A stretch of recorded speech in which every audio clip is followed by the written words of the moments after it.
Muy buenos días, hermanos, hermanas. Les saludo en el amor del Señor y agradecido al Señor también por una nueva oportunidad que tenemos de compartir su palabra. Saludar a todos nuestros hermanos que nos ven a través de nuestra página en internet en www.Iglesia Cristiana La Serena. Hay mucha hermandad que está de vacaciones, así es que a lo mejor ya alguno se ha conectado. Y bueno, y a los que habitualmente en otros lugares nos ven, también les bendecimos desde aquí. El día de hoy vamos a continuar con el estudio de Santiago, esta carta que nos ha llevado ya varios meses y sin duda alguna, creo que para todos nosotros como hijos de Dios, ha provocado y debe provocar un remesón. Y espero siempre en mi propia vida y espero en la vida de cada uno de ustedes, no solamente un remesón desde el punto de vista emocional, sino que el Espíritu Santo pueda hacer los cambios que Santiago nos está indicando por inspiración divina. No es fácil hacer muchas veces un estudio lineal, sistemático desde el punto de vista de tratar de analizar cada versículo, cada capítulo, porque nos obliga a llegar a temas que a lo mejor si predicáramos solamente de manera temática no los tocaríamos habitualmente, porque son situaciones que sabemos que de alguna manera generan en nosotros mismos un conflicto. Pero creo que este sistema de hacerlo un libro completo, una carta completa, nos ayuda, ¿no es cierto?, a tener una panorámica equilibrada de Dios y de entender que la Biblia no es un manual para hacernos ricos ni felices, sino que es un manual para transformarnos. Y ciertamente dentro del proceso habrá muchos momentos de alegría, de felicidad, de gozo, ¿no es cierto? Pero también la gran mayoría de las veces será una confrontación ácida con nuestra realidad, porque nuestra realidad es pecaminosa y esa pecaminosidad nos va a acompañar hasta el día en que el Señor nos libere de nuestra naturaleza caída. Pero no obstante, el ánimo, el optimismo y el deseo y el amor sobre todas las cosas por nuestro Señor Jesucristo, por lo que Él hizo por nosotros, por todo lo que Él es para nosotros, es lo que nos impulsa, ¿no es cierto?, a seguir adelante y a ser siempre un pueblo agradecido.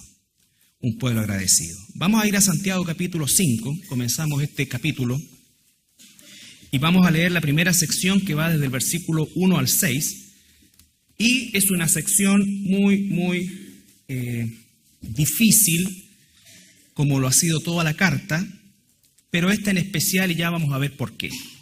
Santiago capítulo 5, versículo 1 al 6. Vamos, ahora ricos, llorad y aullad por las miserias que os vendrán. Vuestras riquezas están podridas y vuestras ropas están comidas de polilla. Vuestro oro y plata están enmohecidos y su moho testificará contra vosotros. Y devorará del todo vuestras carnes como fuego. Habéis acumulado tesoros para los días postreros. He aquí clama el jornal de los obreros que han cosechado vuestras tierras, el cual por engaño no les ha sido pagada por vosotros. Y los clamores de los que habían cegado han entrado en los oídos del Señor de los ejércitos. Padre, te damos gracias en esta tarde, Señor, por esta mañana, por la oportunidad de compartir tu palabra. Te pido, Señor, que nos guíes en el poder extraer de ella la enseñanza que necesitamos para nosotros, Señor, y te rogamos, Padre, ser fieles tanto en su enseñanza como en su aplicación. Gracias, Señor, por la libertad que aún tenemos de hacerlo, en el nombre de Jesús. Amén. Bueno, los versículos 5 y 6 los vamos a leer, pero no sé si vamos a alcanzar a verlo. Dice el versículo 5, habéis vivido en deleite sobre la tierra y sido disolutos. Habéis engordado vuestros corazones como en día de matanza. Habéis condenado y dado muerte al justo y él no os hace resistencia. Hermanos, estamos frente a uno de los pasajes más fuertes de la carta de Santiago, que de por sí es una carta muy fuerte.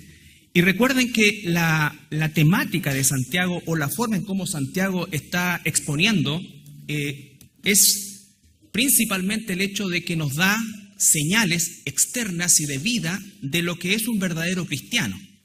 Por favor, con esto nadie puede decir que alguien no es o alguien es por el hecho de una u otra cosa. Sabemos que es Dios quien tiene siempre la última palabra en todo. Sin embargo, si nosotros nos llamamos cristianos y realmente lo somos, inevitablemente nuestra vida va a experimentar cambios en nuestra forma de relacionarnos con distintas cosas, y a Santiago ha sido muy claro en eso. En relación a nuestro concepto de la acepción de persona, en relación a nuestra forma de hablar, en relación a nuestra amistad con el mundo, en relación, como lo veíamos la semana pasada, a nuestros planes y proyectos. La semana pasada terminamos, ¿no es cierto?, con la conclusión de que hay muchos en la iglesia que se llaman cristianos, pero ciertamente no toman en cuenta a Dios para ninguno de sus proyectos. No colocan nada delante de Dios y dicen, como aquellos a los cuales se está dirigiendo originalmente Santiago, vamos, hagamos, negociemos, consigamos, en fin, todo esto sin siquiera colocar delante de Dios en oración y esperar de Él esa confirmación, por decirlo de alguna manera. Y por supuesto que esto es un barniz en el cual cada uno de nosotros tiene que profundizar en su propia vida, porque es nuestra tendencia a la independencia. Y esto, entre paréntesis, no es aplicable. Santiago no le escribió a gente inconversa. Primero que nada, la gente inconversa no iba a leer esta carta. Escribió a una iglesia donde existe trigo y cizaña. Por lo tanto, lo que está diciendo aquí es que hay gente que se llama, pero no controla su lengua. Hay gente que se llama y murmura de sus hermanos. Hay gente que se llama cristiano, ¿no es cierto?, y hace su vida como él quiere o como ella quiere. Y hay gente que se llama cristiano y usa el dinero o los bienes materiales de una manera mundana. ¿Ya? Eso es lo que va a pasar a tratar Santiago acá en esta sección, y que tiene que ver directamente con cómo nosotros como hijos de Dios ahora nos relacionamos con esto que se llama dinero, con esto que son las posesiones materiales. Entonces, cuando yo me llamo cristiano y manejo mis posesiones materiales o las posesiones materiales, ¿ve? Ahí hay un problema, Recuerde que la vida no es una posesión, la vida es una administración, y eso los cristianos tenemos que tenerlo claro. El mundo, no le podemos pedir al mundo que tenga claro eso. Somos nosotros. A veces muchas veces nos dirigimos de manera muy cruenta hacia personas del mundo que tienen estilos de vida francamente pecaminosos. Pero ese mismo dedo se vuelve a nosotros, porque quizás la magnitud de ese tipo de vida no es lo que nosotros vivimos, pero si examinamos bien la forma en cómo vivimos, vamos a encontrar rasgos de mundanalidad tan severos como los que nosotros mismos criticamos. Entonces, la iglesia tiene que despertar, tenemos que despertar a esa realidad de que esta palabra es para que nosotros la entendamos, la procesemos y la apliquemos. Y no una vez. Recuerden que la gran mayoría de la escritura del Nuevo Testamento, y sobre todo las epístolas, están en un presente continuo, o sea, es siempre haciéndolo, siempre haciéndolo. No es algo que se hace y se termina. Es algo que se continúa haciendo, y si quisiéramos ir más al detalle, no solamente sigue haciéndose, sino que es un acto de carácter progresivo. Es decir, hoy mejor que ayer, mañana mejor que hoy, en relación a lo que el Señor demanda de nosotros. Aquí vamos a ir a la primera parte y dice, vamos ahora ricos. Esa es una expresión igual a la que usa en el versículo 13, en el capítulo 4, versículo 13, donde dice, vamos ahora los que decís, refiriéndose a lo que vimos la semana pasada. Ese vamos ahora es un llamado de atención violento, si queremos, es decir, como pongan atención, atentos, atentos. Porque nosotros cuántas veces escuchamos la palabra de Dios o aún leemos la palabra de Dios y en nuestra mente está divagando otra cosa. Estoy pensando en otra cosa. Nos cuesta concentrarnos, sobre todo aquellos que quizás sufrimos esto que se puso tan de moda hace tanto tiempo y que antes se sanaba milagrosamente con un par de chachazos, que el déficit atencional, ¿no es cierto? Bueno, algunos sí lo tienen. Yo tenía, ¿no es cierto? Y no sé cómo sobreviví, pero sobreviví. Y entonces tú te estaban hablando algo y tu mente está como empezando a hacer otra cosa y está trabajando en otra cosa. Bueno, perdón todas las personas que trabajan en salud mental. pero tendemos a divagar, a divagar, a divagar y a divagar. Y a lo mejor ahora estamos escuchando esta palabra y nos vienen otros pensamientos, otras cosas, no nos concentramos. Y hermano, esto es una realidad, o sea, aquí no hay un juicio, yo soy el primero, o sea, tú estás estudiando la Biblia y de repente, mira ahí, y ya te fuiste, y vuelve. Entonces, es una lucha permanente, pero hay que hacerlo, o sea, realmente nosotros tenemos que optimizar nuestros tiempos para mejorar una concentración que nos es escasa, sobre todo el día de hoy, ¿no es cierto?, en el cual tenemos tantas distracciones de todo tipo y donde difícilmente podemos gozar del silencio y la quietud para algo. Tenemos que buscar lugares y ciertamente eso es una responsabilidad también de cada uno de nosotros. Entonces lo que está haciendo aquí es, vamos ahora, está haciendo un llamado de atención y se dirige a los ricos. Y entendamos que la palabra ricos o la expresión ricos en la Escritura tiene una connotación que no necesariamente va a la mente de lo que nosotros pensamos inmediatamente una persona rica, ¿no es cierto? Una persona rica para nosotros significa cierto tipo de personajes, ¿no es cierto?, que han conseguido materialmente distanciarse a años luz de nuestra realidad, ¿ya? De lo que sea, de empresarios o lo que sea, ¿no es cierto?, o personas o herederos, en fin. Entonces, esa es nuestra concepción de la riqueza. Pero la concepción bíblica de la riqueza es mucho menos ostentosa y se refiere a que todo aquel o toda aquella o todos aquellos que tienen más de lo suficiente entran ya en esa categoría de riqueza. Es decir, si lo miramos en este tiempo, aquel que tenía más de 2 o 3 túnicas se consideraba una persona acomodada, ya, si quieren, no rico propiamente tal, pero acomodado. Alguien incluso que tenía un lugar propio de sembradío y tenía 2 o 3 personas trabajando con él también. Entonces, el concepto de riqueza bíblico es muy lejano, ¿no es cierto?, a lo que hoy día nosotros consideramos riqueza. Por lo tanto, desde ese punto de vista, todos nosotros a lo menos seríamos personas muy acomodadas, muy acomodadas. Y entonces, esto es importante, la diferencia en la iglesia a la cual se está dirigiendo Santiago, estos judíos expatriados, al parecer era muy grande, porque si ustedes recuerdan los capítulos, el 1 y el 2, cuando habla de nuestro trato hacia aquellas personas que tenían más posesiones, les daban mejor trato, en fin, y al que venía menesteroso lo mandaban para atrás. Entonces, al parecer existía como esta marca de los que estaban muy acomodados y los que no tenían nada. Pero como sea, hay un degradé entre medio en el cual todos nosotros, los que estamos acá, sin duda alguna calificamos. Sin duda alguna calificamos. Por lo tanto, no miremos esto con una distancia sideral de los ricos, como algo que está lejos mío porque yo no pertenezco a esa clase. No es así, no es así, y a la luz de la Biblia, sin duda alguna, todos nosotros tenemos una condición acomodada. Ahora, lo otro que es importante decir desde ya es que el concepto de la riqueza o de la posesión material en sí nunca es condenado como un pecado. Nunca es condenado como un pecado. Es la administración, al igual que la administración del tiempo, al igual que la administración de todo aquello que el Señor coloca bajo esa mayordomía. El dinero es quizás, digo, ¿no es cierto?, una señal muy, muy potente de nuestro nivel de administración general. ¿Cómo administramos ese dinero que Dios nos permite tener? ¿No es cierto? Nos va a llevar a tener una señal clara de cómo administramos todo lo demás, ¿ya? Entonces es una señal muy decidora, porque si hay un ídolo el día de hoy que por antonomasia es un ídolo, es el dinero. El dinero.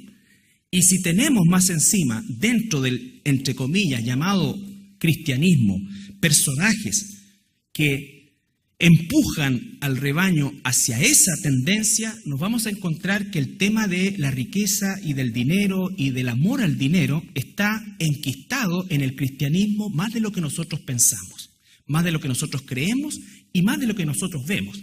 Y si por favor usted es una visita, no se asuste, no se vaya, no vamos a ver plata, no vamos a hablar del diezmo, ni que esto, ni que Salomón, y así como Salomón da, y no, ni deja tu anillo, tu celular, nada de eso. ¿Ya? Vamos a tratarlo bíblicamente, como aquí aparece. ¿Ya? Entonces, esa administración es algo que tenemos que nosotros aprender de la misma palabra de Dios, a fin de saber lo que dije en un principio, que no es mi vida, es su vida. Él me compró y ahora me ha dado el privilegio de ser un administrador de todos los bienes, ¿no es cierto?, materiales, no materiales, el tiempo, en fin, cada cosa que ocurre en nuestra vida. Por lo tanto, aquí no se está condenando la riqueza y el Señor lo dice claramente. Por ejemplo, voy a poner algunos pasajes de Deuteronomio 8:18. La nación de Israel venía saliendo de un estado de esclavitud y estaba a puertas de entrar a la tierra prometida, un lugar donde el Señor le había prometido, Deuteronomio capítulo 8. Un lugar que Dios les había prometido sería de mucha bendición, específicamente material. No vamos a tratar el tema hoy día, pero Él les dice una tierra donde fluye leche y miel. Entonces, es una tierra fértil, van a prosperar materialmente. Y les dice en el 8:18, capítulo 8, versículo 18, versículo 17 y 18. Le está hablando de esta entrada, ¿no es cierto? Y les dice, y digas en tu corazón, cuando los entre a la tierra y ustedes empiecen a prosperar y empiecen a dar, mi poder y la fuerza de mi mano me han traído esta riqueza. Si no, aquí viene, ¿cómo es que debemos pensar nosotros como cristianos? Cuando nos casamos con mi señora, ¿no es cierto?, teníamos una botella que era la lámpara de esto y teníamos un colchón que era como de espuma, que parecía el colchón musical, porque estaba lleno de bache. Entonces, no debo olvidarme de dónde me sacó Dios en todo orden de cosas. Dios me ha dado la capacidad de progresar, de mejorar mi situación, pero no ha sido por mi propia fuerza, ha sido la mano generosa de Dios. La mano generosa de Dios, primera cosa, nunca nos enorgullezcamos, ni digamos como Nabucodonosor, no es este mi reino, no es esta la casa que construí, no es esto, no. Eso pasa en el mundo y el mundo siempre va a querer aplauso. Sí, tú te esfuerzas, pero porque Dios te da la fuerza. Sí, Dios es el que permite todo lo que sucede y en este caso específicamente del progreso material que podemos experimentar por gracia de Dios. Si no, acuérdate de Jehová tu Dios, porque Él te da el poder para hacer las riquezas a fin de confirmar su pacto que juró a tus padres como en este día. Entonces, Él te da. Por lo tanto, cuando nosotros no olvidamos ese primer principio, ya es un rasgo fundamental para la administración de los bienes materiales, del dinero, de lo que tengamos en esa área. Él nos ha dado esto. No es mi esfuerzo, no es ni siquiera mi inteligencia. Todo Él lo ha dado. No me olvido nunca de eso, no te olvides nunca de eso. No te olvides Israel. Desgraciadamente Israel, la historia de los siglos ha mostrado que se han olvidado hasta el día de hoy. Israel es una nación, es un milagro desde todo punto de vista, sin embargo, el orgullo nacional que existe es realmente triste por el hecho de que Dios en su promesa, entre eso lo que está acá, dice, ¿no es cierto?, que juró a tus padres, ¿no es cierto?, es esa fidelidad de Dios la que permite que hoy día Israel, después de 70 años de salir de un estado imposible como el Holocausto, hoy día sea una nación desarrollada. Sin embargo, claro que hay esfuerzo, claro que hay todo lo que nosotros sabemos y vemos en nuestra propia vida también, pero es la mano de Dios. Es la mano de Dios. ¿Por qué? Porque Dios no hace magia. Dios no hace magia. Dios va a darnos la capacidad de trabajar, de esforzarnos, todo, pero Él no hace magia. No hace magia. ¿Ya? Después vamos a Proverbios 10:22. Avanzamos un poquito.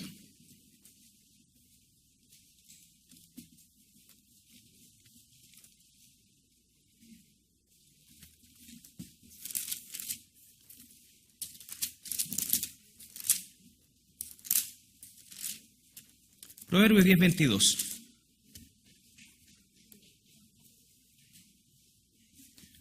Fíjense en la clave de las palabras. Proverbios 10:22. La bendición de Jehová es la que enriquece. ¿No es cierto? Coma.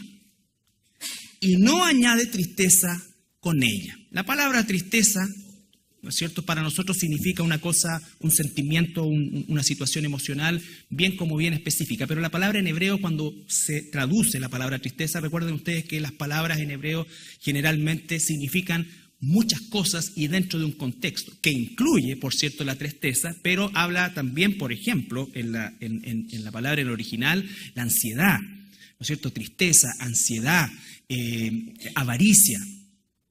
Todos esos elementos que se producen cuando estamos nosotros de alguna manera viendo que estamos a lo mejor prosperando, pero puede pasar esto otro, me van a quitar acá, voy a tener que guardar allá, y empezamos, y por favor esto no es un llamado a la irresponsabilidad, simplemente estamos viendo cómo es que la Biblia trata esto, ¿ya? Entonces dice, la bendición de Jehová en lo material no trae esta cola, ¿no es cierto? No trae esta cola de estar siempre, digamos, ansioso, y como la mayoría de la gente rica vive, ¿no es cierto? Normalmente vive muy preocupado de lo que puede suceder con su riqueza más que de gozarla incluso, Y hay historias para el campeonato de gente que ha vivido prácticamente con una enfermedad al respecto y que ha muerto con tremendas riquezas, ¿no es cierto?, sin nunca utilizar.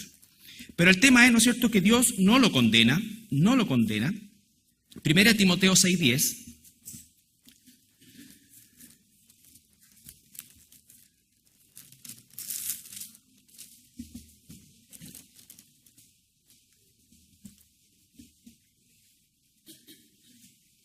Bueno, es un pasaje que nosotros conocemos más o menos, ¿no?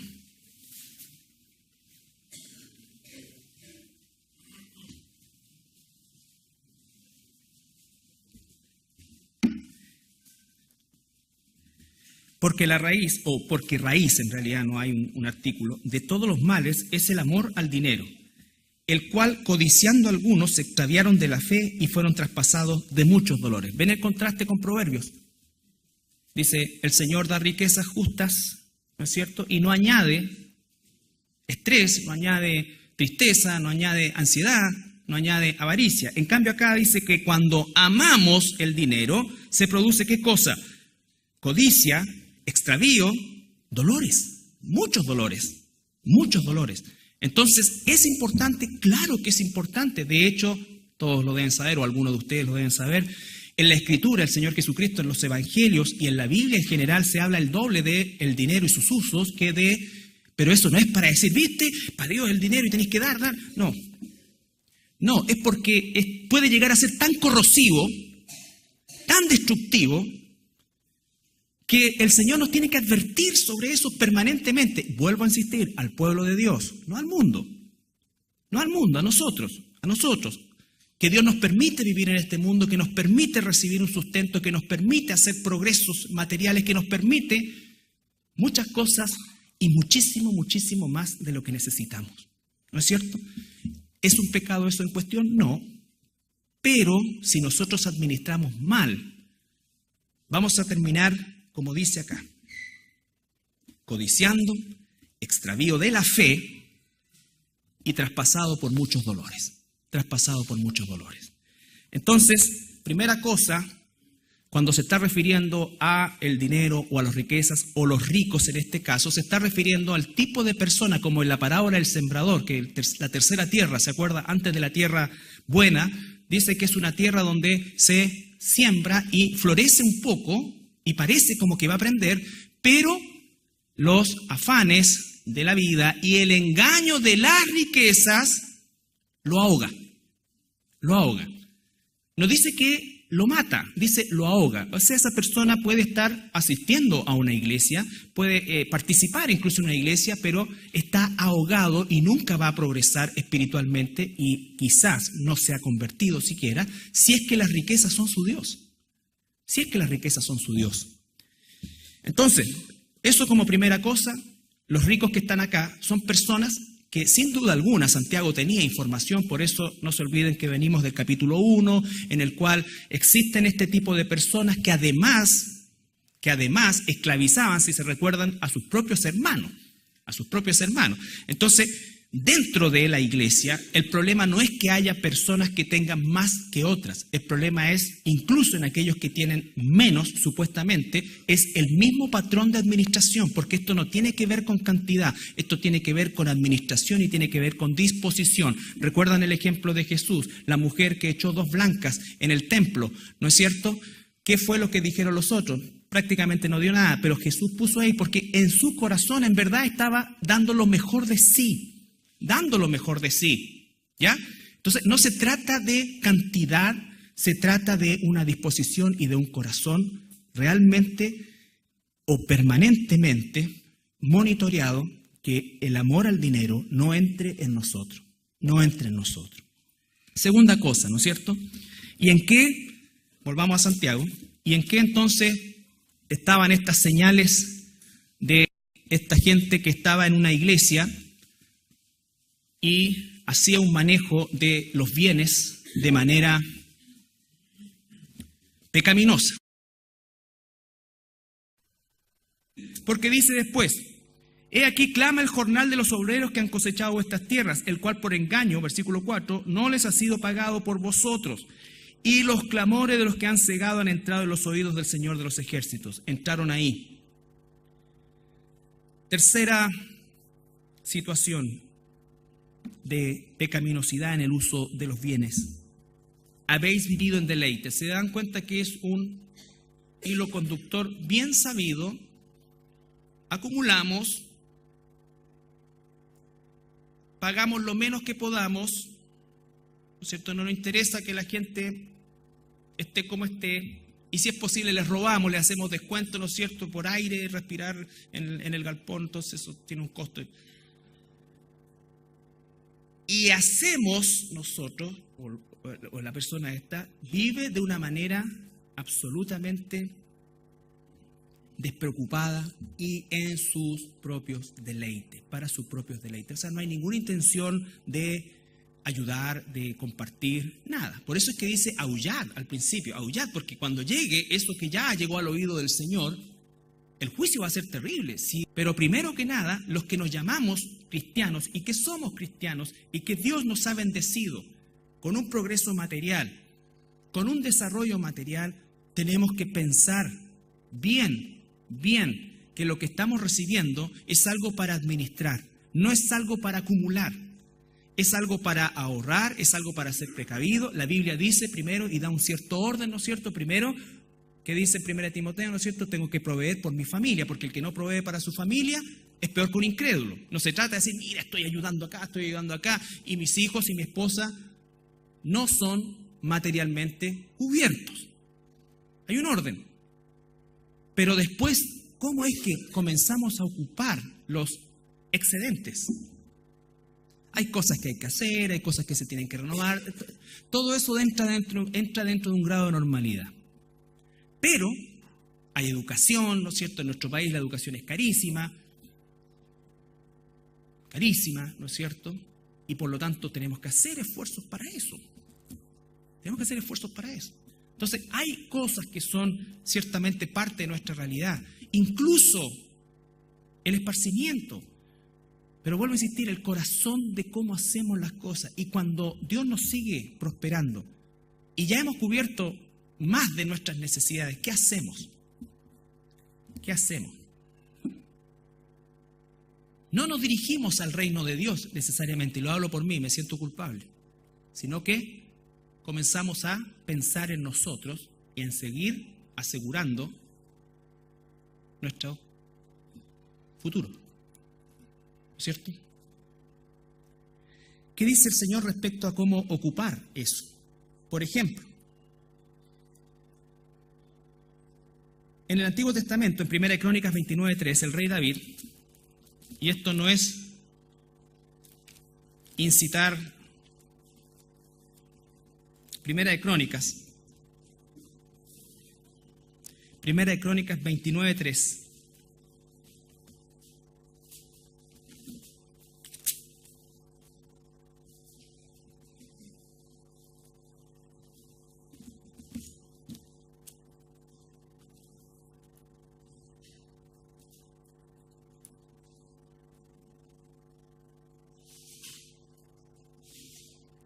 Entonces, una vez que proveemos para la familia, una vez que proveemos para nuestros gastos, luz, agua, gas, en fin, lo que sea, guardamos un poco para las vacaciones, ahorramos para los estudios. Yo creo que difícilmente la gente común de nosotros puede hacer más de eso. ¿Ya? Pero 29:3 dice, además, está diciendo el rey David, además de esto, por cuanto tengo mi afecto en la casa de mi Dios, yo guardo en mi tesoro particular oro y plata, que además de todas las cosas que he preparado para la casa del santuario, he dado para la casa de mi Dios. Esto que se usa tan mal, ¿no es cierto?, tratando de manipular a la gente para que se deshaga de todo, ¿no es cierto?, en pos de, dice solamente el hecho de que separamos y apartamos, o David apartó parte de su riqueza, que era mucha, para la casa de Dios, ¿no es cierto? Y todo lo que la casa de Dios implica como concepto. Vamos a 1 Corintios 16:2.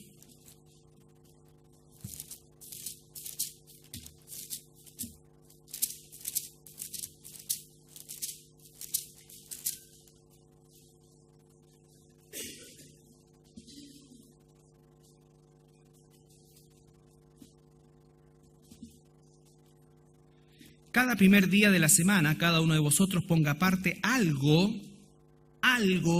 David no puso todo su tesoro, apartó algo, ¿no es cierto?, en su corazón. Cada primer día de la semana, cada uno de vosotros ponga aparte algo según haya prosperado, guardándolo para que cuando yo llegue no se recojan ofrendas. ¿No es cierto? Algo. Ahora, ese algo va a depender de tu relación con Dios. No estoy diciendo que es más espiritual el que da el 50, el 80. No, simplemente gratitud a Dios. Porque creo que ese algo no deberá ser nunca una sobra. Pero tampoco nos está diciendo que ese algo es todo. ¿Me explico? Ahora, si alguien quiere dar todo y esas cosas, cada uno, Dios sabe cómo tratar con cada uno de nosotros. Pero lo que no puede suceder es que un hijo, una hija de Dios no aparte algo. Eso es pecado. Y aquí no va a haber una lista afuera, los que no apartaron algo son las siguientes personas. No. Pero si yo entiendo que Dios es mi Señor y Él es dueño de todo y me dice algo de lo que yo mismo te estoy dando, y ese algo tiene una dirección, ¿no es cierto? La casa de Dios en el tiempo de David, la iglesia en el tiempo actual. La iglesia es responsable de administrar eso que llega, ¿no es cierto? Y de proveer para las necesidades de la iglesia, para todo lo que significa el funcionamiento de la iglesia y también para ayudar a otros, como lo hemos hecho, gracias al Señor, a lo largo de los años. Porque la Biblia dice que lo primero que tenemos que partir es ayudando a los de la familia de Dios. A los de la familia de Dios. Entonces, aparte algo. 2 Corintios 8.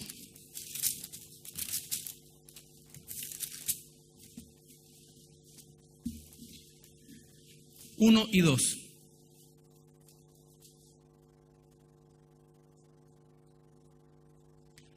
Asimismo, hermanos, os hacemos saber la gracia de Dios que se ha dado a las iglesias de Macedonia, que en grande prueba de tribulación, la abundancia de su gozo y su profunda pobreza abundaron en riquezas su generosidad.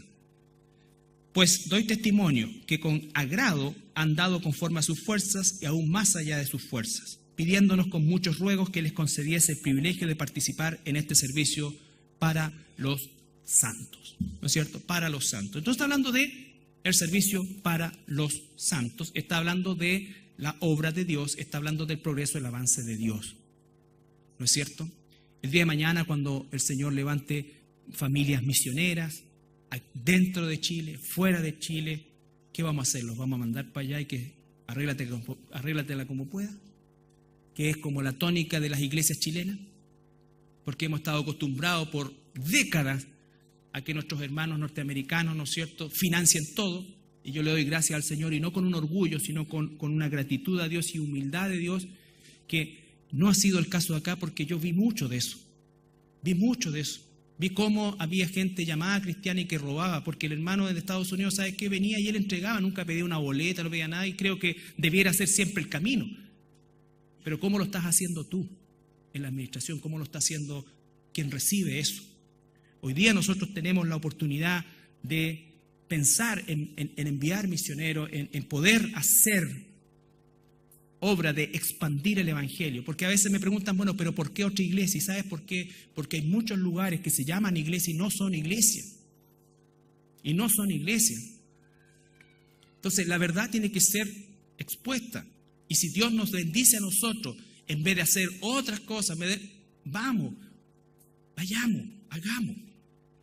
No estoy hablando a título corporativo, pero eso corporativo viene de la generosidad en el corazón de cada uno de nosotros. Sin oprimir, sin manipular, sin nada de eso, porque si es así, hermanos, es un pecado de quien lo hace, quien manipula. Y es lo que desgraciadamente vemos hoy día en estas malditas, entre comillas, doctrinas, porque son doctrinas diabólicas de la prosperidad, en que a la gente se le prometen cosas y van a esa beta de avaricia y de materialismo que tenemos todos nosotros, pero los que prenden con eso y viven y creen en eso y nunca se dan cuenta de eso y creen que así es como Dios los bendice, lo más probable es que tampoco sean convertidos verdaderos hijos de Dios, igual que el que está promoviendo eso.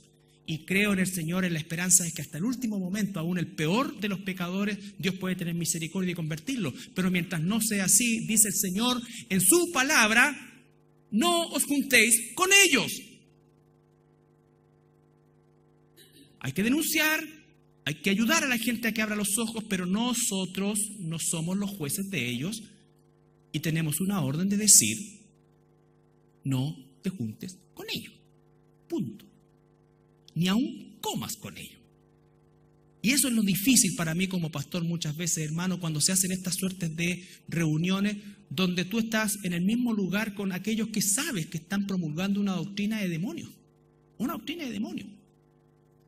Entonces, eso tampoco nos significa llevarnos al aislamiento de algo, pero tenemos que nosotros ser espiritualmente selectivos, y no porque nos creamos nada, es porque debemos ser celosos de la doctrina bíblica.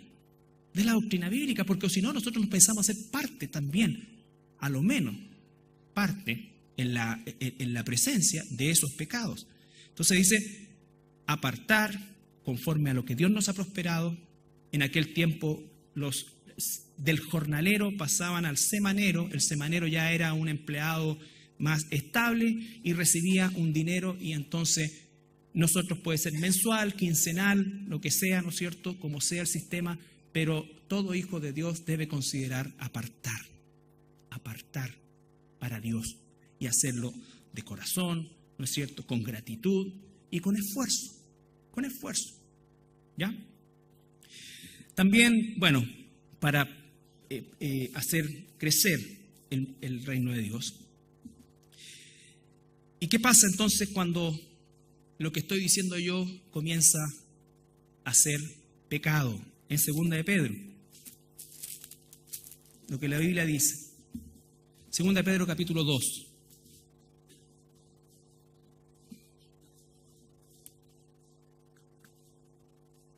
Por lo demás, nadie se enriquece en esas iglesias. Nadie, en 25 años, nunca he visto que un feligrés propiamente tal se enriquezca. Se endeudan, que es otra cosa. Claro, y muestran tu auto todo, pero deben 850.000 cuotas.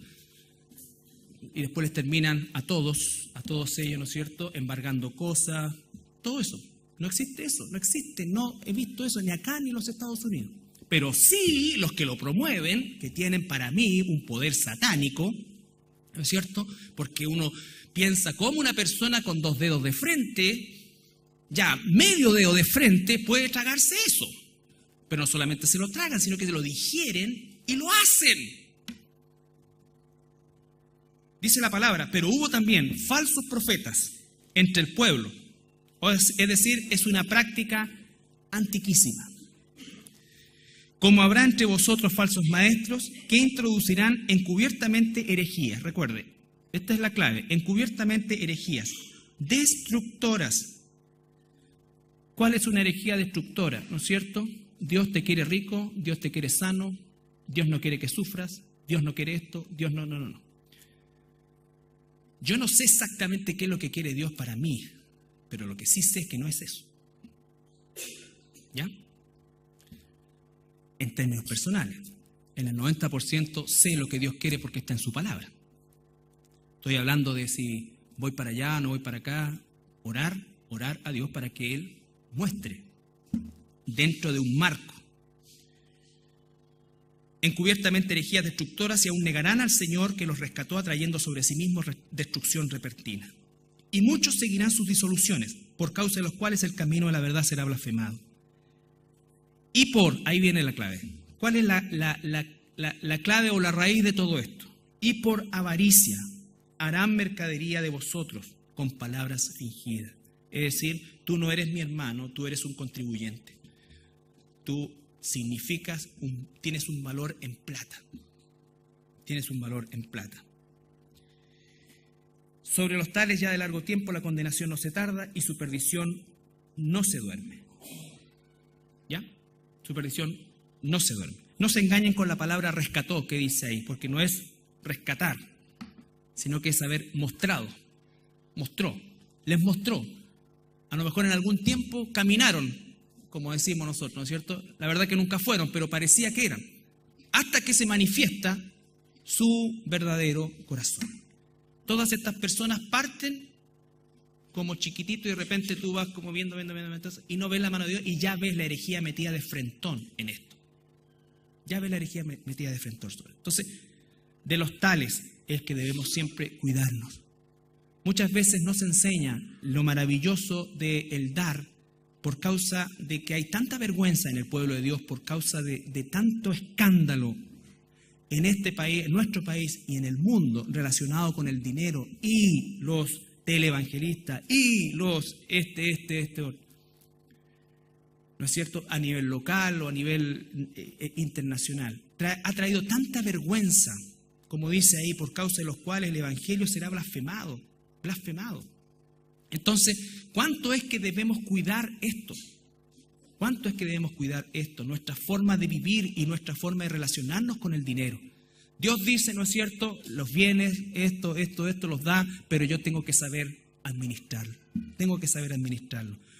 No para acumularlo, no para ser de mala forma obtenida. De mala forma obtenida. Alguien no está progresando cuando lo está haciendo a costillas de injusticia, ya sea con la gente o ya sea con las leyes. Y tampoco es para, como resultado de eso, ¿no es cierto?, considerarlo única y exclusivamente para nuestros deleites. Nosotros tenemos que saber que como hijos de Dios debemos apartar en nuestra riqueza, apartar para Dios conforme a un corazón de gratitud, hacerlo sistemáticamente, ¿no es cierto?, y dejarlo en el cuerpo de Cristo al cual pertenezco, que tendremos que entre todos encontrar siempre la dirección para eso. Para eso. Y las responsabilidades son gigantescas, porque aquí la responsabilidad de la administración de los fondos es gigantesca. Es gigantesca. Y tiene cosas bien específicas. El sostenimiento de los pastores, el sostenimiento de la iglesia, la proyección del reino de Dios. Todo eso. Pero no tengo que pensar que porque existe todo esto tan vergonzoso y satánico, entonces yo cierro mi mano. No, tampoco ese es el camino. Porque si somos hijos de Dios, entendemos, aquí nos está diciendo Pedro, hubo y habrá. Hubo y habrá. Eso va a ser algo que va a estar siempre en la iglesia. Finalmente, 1 Timoteo 6, 17 al 19. Para corroborar que el tema no es la riqueza, sino la administración.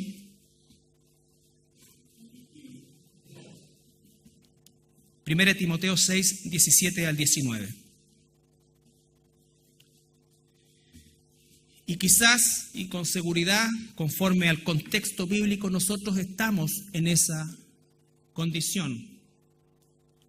Primera de Timoteo 6, 17, a los ricos de este siglo, de esta época, manda. Fíjate lo que manda, que no sean altivos. ¿Recuerdan? Cuando entren y tengan, y esto acá, no se olviden que es Dios el que les da la capacidad, ¿no es cierto? No sean altivos. Ni pongan la esperanza en las riquezas, las cuales son inciertas. Podríamos estar todo un día en ese pasaje de lo incierto. Por el contrario, dice, sino en el Dios vivo, que nos da todas las cosas en abundancia para que las disfrutemos, El cristiano debe disfrutar la provisión de Dios. Debe disfrutar la provisión de Dios. Muchos saben por qué no la disfrutamos. Porque ya tenemos una piscinita de plástico. Pero si tuviéramos hagámosle una grande, ya listo, ya. En Faladeuda están dando 3%. Vamos, ahí yo tengo, me llevo y vamos miércoles. Entonces ya después ya no disfrutamos la cuestión, ¿no? Entonces siempre sé por qué. Un autito para ir para allá, para ir para acá. Ya nos da un autito el Señor, pero aquí están dando esto. Y así es como nos vamos apresando, endeudando. Porque algunos consideran progresar algo, ¿no es cierto? Cuando no es así, porque el progreso de Dios nos trae tristeza, nos trae eso, y nos trae el cogote a fin de mes, ¿no es cierto?, de no poder pagar o cumplir con eso. Bendito aquel que ha logrado salir de deudas y vivir sin deudas. Ha aprendido una lección maravillosa de la vida.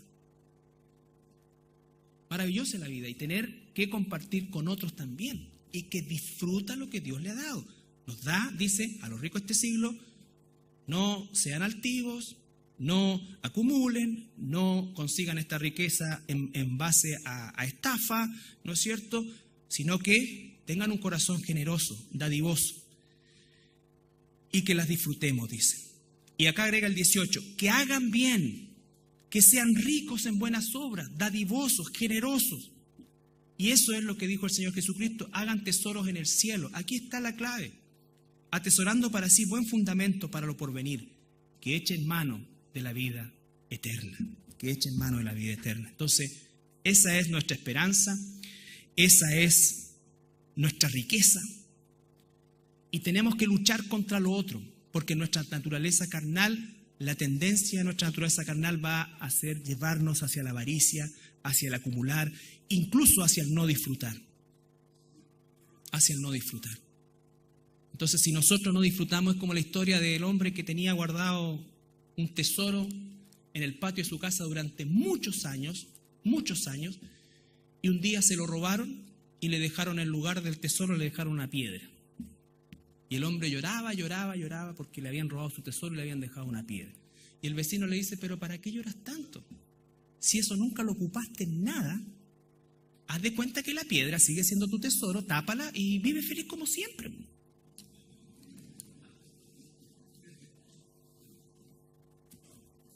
Eso es lo que pasa cuando acumulamos. Nos ponemos de pie para orar.